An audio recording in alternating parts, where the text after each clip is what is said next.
US politicians have written to the UK and other key allies asking them to reverse their plans to recognise Palestine as a state.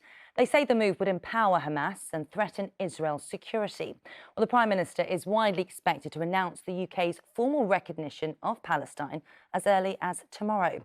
Well, Emma Volney is here. Emma, what does this letter from the American politicians say and how much weight is it likely to carry?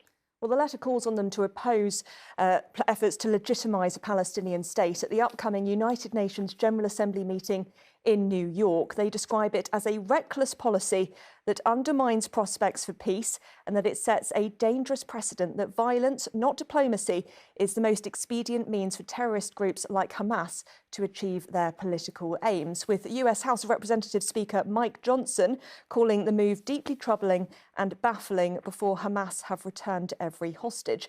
Of course, it was back in July that the Prime Minister announced plans to formally recognise Palestine in the absence of steps being taken towards peace in Gaza. And since then, of course, the fighting has continued and the humanitarian crisis there has deepened. But this all comes just days after President Trump's state visit to the UK, in which he said he disagreed with recognition, although he didn't repeat previous comments that it would reward Hamas. So the Prime Minister is actually under pressure on both sides, because on the one hand, he doesn't want to upset the United States and cause a diplomatic war with Israel. But on the other hand, he's actually got over 100 of his own MPs having signed their own letter in the Labour Party supporting moves for a Palestinian state, with more than 140 countries, UN member states, including Ireland, Spain and Norway, having already recognised Palestine. And as you say, we are expecting something on this from the UK government as early as tomorrow.